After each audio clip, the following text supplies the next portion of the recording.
창세기 백문백답 유대인의 창조연대. 여러분의 구독, 좋아요, 알림, 댓글은 이 사역에 큰 힘이 됩니다. 안녕하세요. 김홍석입니다. 오늘은 댓글로 주신 질문 가운데 유대인의 창조연대는 왜 우리가 산출한 성경연대기와 다른가에 대해서 질문이 있었고요. 오늘은 그 내용을 살펴보려고 합니다. 유대인들의 창조연대는 오늘날 유대인들이 사용하고 있는 창조연대는 레브리아트 하올람이라고 하는데 영어로는 In the Year of the World라는 의미입니다. 라틴어 약으로는 AM이라고 쓰는데요. 안노 문디. AM 또는 A.M. 또는 Year After Creation 이렇게 약어를 쓰기도 합니다. 그러니까 AD 2024년이지 않습니까? 올해가. 이것은 AM으로요. 5784년인데 왜냐하면 창조연대를 BC 3761년으로 보거든요. 근데 이제 BC에서 AD로 넘어오면서 0년이 없이 BC 1년에서 AD 1년으로 넘어오니까 1년을 빼야 되겠죠. 그렇게 하면 이제 AM 5784년이 되는 겁니다. 이것이 유대인의 창조연대입니다. 자, 그 근거는요, 세데르 올람 라빠라는 책인데요. 유대인들의 창조연대는 랍비 요시 할라프타가 세데르 올람 라빠의 내용을 기준으로 해서 아담과 하와는 BC 3760년 티시리월 1일에 창조됐고 그보다 1년 전인 BC 3761년이 창조의 해라고 제안을 했습니다. 예, 세데르 올람 라빠, 만세보, 대연보 이런 의미가 되는데요. 이것은 히브리 역사서로서 창조 때부터 AD 135년경의 바코바 반란까지 족보를 수록한 겁니다. 예, 창세부터 알렉산더 대왕 시대 BC 33년경이죠. 이때까지는 매우 자세하게 기록되어 있고요. 그 이후 세대는 대략 선별적으로 기록이 되어 있다고 합니다. 여기에는 대제사장들을 중심으로 연대기를 기록했고요. 따라서 왕국 폐망 이후에도 대제사장 중심으로 역사를 계속 기록했다고 전해지고 있습니다. 유대인의 창조연대가 BC 3761년으로 산정된 근거는요. 세데르 올람 라빠라는 책이라고 하니까 그렇다면 그 책에 기록된 연대의 근거는 무엇인지 확인할 필요가 있겠죠. 뭘 근거로 이 책은 이렇게 연대를 산정했는가를 살펴보자는 겁니다. 2017년 이상준 님이 펴낸 야살의 책 두 번째, 여기에는요 다음과 같은 내용이 수록되어 있습니다. 세데르 올람 라빠는 AD 169년경에 기록된 것으로 여기에 랍비 엘리에셀이 그의 연대기를 기록할 때 야살의 책을 사용했다는 내용이 여러 번 나온다는 겁니다. 그러면 이 책은 세데르 올람 라빠는 야살의 책에 나오는 이 연대를 기준으로 했구나. 야살의 책에 나온 연대가 어떤지 한번 살펴봐야겠죠. 예, 그래서 야살의 책을 제가 살펴봤습니다. 앞으로 제가 여러 가지 문제점들을 여러분들께 말씀드릴 텐데요. 이게 이 책에 있는 연대 성경과 다른 전체가 아니고 아주 일부입니다. 예, 제가 발췌한 걸 여러분들에게 소개해 드리는 겁니다. 야살의 책의 연대가 성경과 다른 것이 많이 발견됩니다. 그래서 유대인들의 창조연대가 성경과 다르구나라고 하는 것을 확인할 수 있었습니다. 한번 볼게요. 예, 출처는 이상준의 야살의 책입니다. 제9장, 그러니까 야살의 책 제9장입니다. 하란이 39세에 결혼하여 롯을 낳고 42세에 사레를 낳았으며 이때 아브라함이 10세였다고 기록하고 있어요. 따라서 하란이 42세 때 아브라함이 10살이니까 아브라함보다 32세가 더 많은 것이라고 이렇게 기록하고 있는 거잖아요. 근데 성경에 따르면 이게 아닌 겁니다. 하란은 아브라함보다 60세가 더 많습니다. 왜냐하면 한번 보죠. 창세기 11장 32절 데라는 나이가 205세가 되어 하란에서 죽었더라. 그리고 여호와께서 아브라함에게 이르시되 이제 가나안 땅으로 가라 하셔서 이제 가는데 이에 아브라함이 하란을 떠날 때 75세였더라고 말씀하거든요. 그러면 데라가 205세 때 아브라함이 75세였다는 거잖아요. 이걸 사도행전 7장 4절에서 다시 한번 확인할 수 있습니다.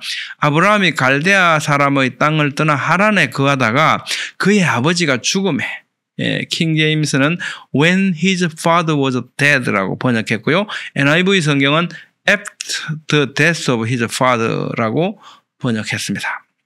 예, 이 말씀에 의하면요, 데라는 205세에 죽었는데 이때 아브라함의 나이가 75세였다고 분명하게 말씀하잖아요. 그러면 데라는 아브라함을 130세에 낳은 거죠. 성경은 데라가 70세가 되어서 아브라함과 하란을 낳았다고 말씀하셨잖아요. 그렇다면 아브라함을 130세에 낳은 것이고, 그건 70세에 누구를 낳겠습니까? 하란을 낳았죠. 그 하란의 아들 롯이 바로 조카 롯이죠. 제9장에는요, 하란이 39세에 결혼하여 롯을 낳고 42세에 사레를 낳았다 이렇게 했다고 했잖아요. 성경에 보면 사레는 데라의 딸이죠. 하란이 낳은 딸이 아니고 하란의 딸이 아니고요.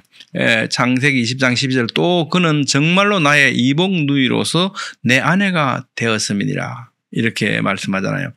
아브라함이 이렇게 얘기한 거죠. 킹 제임스는 이렇게 성경을 번역했습니다. She is the daughter of my father, but not the daughter of my mother. 예, 내 아버지의 딸인데 내 어머니의 딸은 아니다 그런 거죠. 아버지는 같지만 어머니는 다르다. 예, NIV에서는 the daughter of my father, though not my mother 이렇게 번역을 하고 있죠. 아버지는 같은 아버지인데 어머니가 다르다. 그래서 이복 누이라고 이렇게 말하고 있지 않습니까?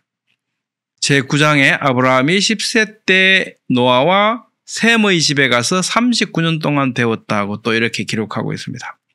성경에 따르면 노아는 아담 연대기 2006년에 죽었고요. 아브라함은 아담 연대기 2008년에 태어납니다. 따라서 아브라함이 10세 때는요, 노아가 돌아가신 지 12년이 되는 해입니다. 예, 그러니까 아브라함이 10세 때 노아의 집에 갔다. 물론 노아 할아버지가 안 계셨지만 그 집을 노아와 셈의 집이라고 칭할 수도 있겠지만 이렇게 우리가 자세히 이 노아의 집에 갔다라고 한다면 성경하고 달라진다는 겁니다. 성경연대 산출은요, 유튜브 창세기 백문백답 제7강 참고하시면 되고요. 유의사항은 이거죠. 노아는 502세에 셈을 낳았고 데라는 70세에 하란을 낳았고 130세에 아브라함을 낳았다는 겁니다. 자, 이제 도표에 의하면 그렇잖아요. 노아가 아담 연대기로 2006년에 돌아가셨거든요. 근데 아브라함은 아담 연대기 2008년에 태어나죠. 노아 할아버지가 돌아가시고 2년 후에 태어난다는 겁니다. 자, 제10장에는요, 데라의 아들 아브라함이 48세 때 에벨의 아들 벨렉이 239세로 죽었다고 기록하고 있거든요. 벨렉이 239세에 죽었다는 것은 성경과 일치하는 내용이죠. 그런데 아브라함이 48세 때 에벨의 아들 벨렉이 239세냐는 문제가 있는 겁니다. 성경에 따르면 벨렉은 아담 연대기 1996년에 죽었고 아브라함은 아담 연대기 2008년에 태어났거든요. 따라서 아브라함 48세 때는요, 벨렉이 죽은 지 이미 60년이 되는 해입니다. 성경연대기 산출 아까 말씀드렸듯이 창세기 백문백답 제7강에 자세히 나와 있습니다.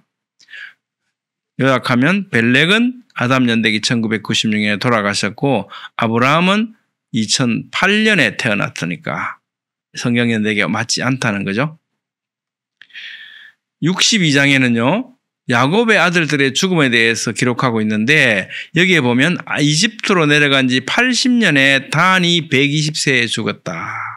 또 89년 되는 해에 납달리가 132세로 죽었다고 기록하고 있습니다. 그러면 이집트로 내려갈 때 단은요 120살 마이너스 80 하면 40세였다는 거잖아요. 납달리는요 132세 빼기 89년 하면 43세였다는 거잖아요. 그러면 애굽으로 내려갈 때 납달리가 43세, 단이 40세니까 납달리가 형이라는 거잖아요. 이 야살의 책에 따르면. 근데 성경은 뭐라 그럽니까? 창세기 3장 5절로 7절 내용에 따르면 라헬의 시녀였던 빌하는요 단을 낳은 후에 납달리를 낳았다. 이렇게 기록하고 있습니다. 그러니까 납달리가 형이 아니고 단이 형이죠. 이 성경과 다르다는 겁니다. 73장 1, 2절에 보면요. 이스라엘 사람들이 이집트로 내려간 지 157년에 모세가 구스에서 다스렸다. 모세가 구스를 다스리기 시작할 때 그의 나이가 27세였고 그가 40년간 다스렸다. 이렇게 기록하고 있습니다. 따라서 애굽에 내려간 지 130년에 모세가 태어났다는 거죠. 왜냐하면 내려간 지 157년에 모세가 구스에서 다스렸는데 이때 모세가 27세였다고 하니까 그럼 157년 빼기 27세 하면 130년 아닙니까? 이때 모세가 태어났다는 거잖아요. 자, 130년에 태어났으면 모세가 80세 되는 해가 애굽에 간 지 몇 년이 되냐면 130년 더하기 80년 하면 210년이잖아요. 그럼 애굽에 내려간 지 210년 되는 해가 모세가 80세가 되는 해잖아요. 그럼 그때 출애굽한 해라는 거잖아요. 이 성경하고 다르죠? 성경에 따르면요. 출애굽기 7장 7절, 12장 40절에 따라서 애굽에 내려간 지 430년 되는 해가 모세 80세였다고 말씀하거든요. 성경과 다르다는 겁니다. 이 시간이. 또 81장 3, 4절에는요. 이스라엘 자손이 애굽에서 거주하고 고된 노동을 하며 거류한 기간이 210년이라고 말하고 있습니다. 210년이 지나서 주께서 강한 손으로 이스라엘 자손을 이집트에서 인도해 내셨다. 이렇게 기록하고 있습니다. 성경에 따르면 출애굽기 12장 40절 41절에서 뭐라 그럽니까? 430년이 분명히 하죠. 이스라엘 자손이 애굽에 거주한 지, 이스라엘이 누굽니까? 야곱이잖아요.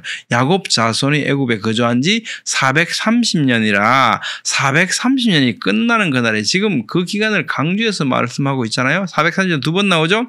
바로 그날에 여호와의 군대가 다 애굽 땅에서 나왔다고 그러잖아요. 그러니까 애굽에 있었던 기간은 430년이 분명하죠. 이와 같이 야살의 책에 부정확한 연대를 근거로 해서 세대르 올람 라빠가 기록되었고요. 이 책으로부터 유대인의 창조연대가 추론됐던 거죠. 그러니까 성경연대기와 상이하게 됐던 겁니다. 여러분 어떻게 생각하십니까? 오늘은 유대인의 창조연대가 성경연대기와 달라진 사연에 대해서 살펴봤습니다. 다음 시간에 노홍수 때 하늘의 창문들이 열렸던 흔적들에 대해서 살펴보겠습니다. 감사합니다.